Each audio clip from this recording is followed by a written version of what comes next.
You are not where you're supposed to be because of you. It's all you. You tell yourself lies. Reasons. I'm too tired. I need to rest. I'm too hungry.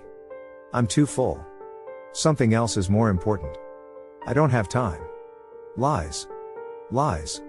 Ask yourself, what remarkably stupid things am I doing on a regular basis to absolutely screw up my life? What would happen if you just stopped wasting the opportunities that are in front of you? Because you're not everything you could be. And you know it. If you keep thinking the same thoughts, keep demonstrating the same behaviors, keep living by the same feelings and emotions, your personal reality is going to stay exactly the same. But if you have new thoughts that lead to new choices, that demonstrate new actions, that create new experiences, that cause you to feel differently, you will begin to walk into a new future. I need you to confront you, because you're the one holding you up. I need you to look in the mirror and tell you, you are not going to do me like this no more. You're not going to continue to sabotage me. You're not going to keep procrastinating. You're not. You know you should be further in life.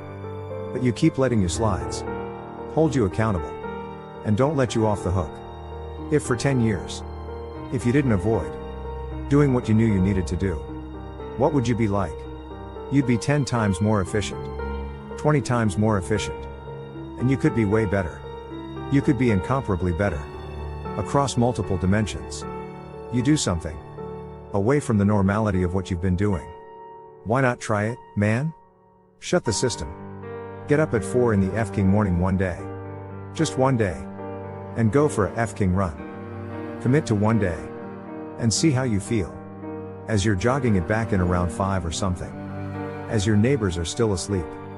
Well, your day's already provided something for you. Mentally, you feel like, wow, man, that was F-King alive.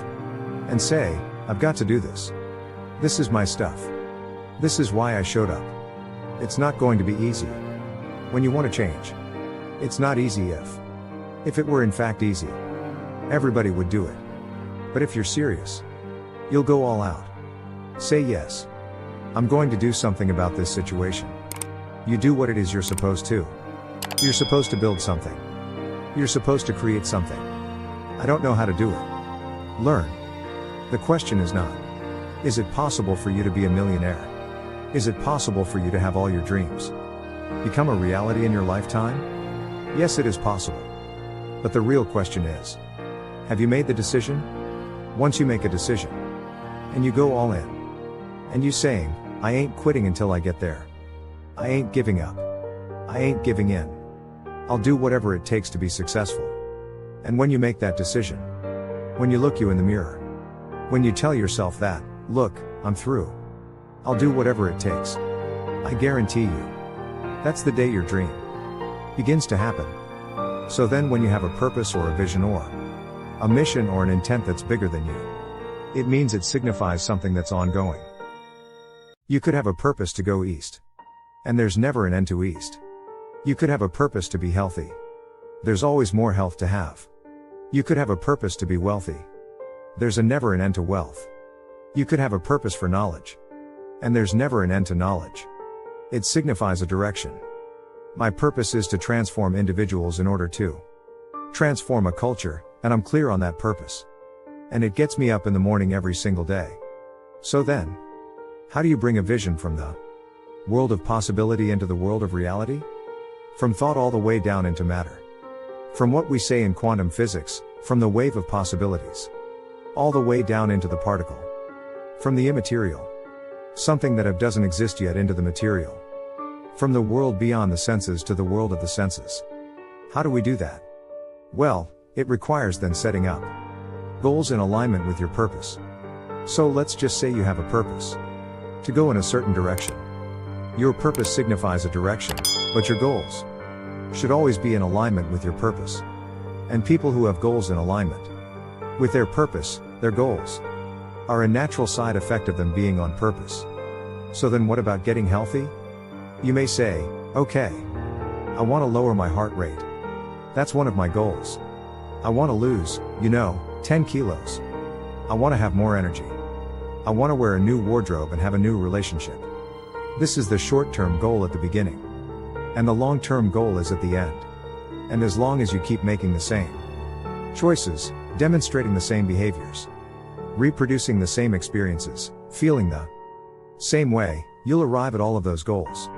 What about becoming abundant? You may say you want to be wealthy. And to me it doesn't matter. Wealth is a state of mind. You may want to start a new business. Once you start that new business, you may want to hire 2 new staff employees in 6 months. Then you may say you want to buy a company vehicle. And of course then the next one is buy a new house.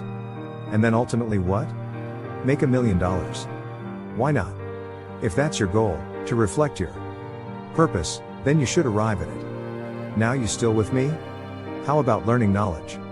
Is there ever an end to knowledge? You may want to get an associate's degree. And then you may want to get a bachelor's degree. And then you may want to get a master's degree. You may want to get a doctorate degree, and then you may want to finally do research. But all of those things are alignment with your purpose, is it not? Now, I want you to understand that there is a very specific formula for excellence. And the formula requires a person who has a clear purpose, but there are 2 other ingredients that put this together. The first thing is called competence. You know what competence is? Somebody who does something really. Between my own outsourcing experience and what I've heard from our subscribers, I've seen almost everything, the good, the bad and the ugly. The Filipino culture is generally integrity driven, which is one reason it's so ideal for outsourcing. I'll share more reasons later on. But there's always that 0.001% of the group who ruin it for everyone else. I've learned that there are a few red flags to look out for when hiring. Here are 4 red flags to help you spot and avoid those people. 1. Does their work reflect the claims in their resumes? When you're communicating with your candidates, pay close attention to the skills they claim to have versus their performance. Test them. Ask them for samples of their work. If they can't provide samples or you can tell their work isn't 5-star, investigate. Don't be afraid to call them out on things that don't make sense. Ask questions. Expect some exaggeration.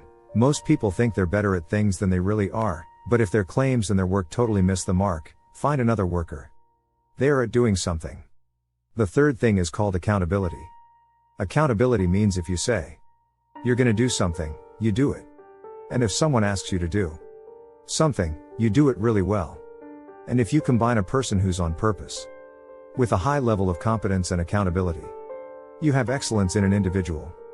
I run 3 companies, and all 3 companies, my teams are very high on their purpose scale. They better align with my purpose. They have very high level of competence. And they're very high on the accountability scale. And I don't even bother them. I never even manage them. Because if they're not competent, accountable, and on purpose, they're going to stand out with the rest of the culture, and other people are going to be doing their job and they are not going to keep up.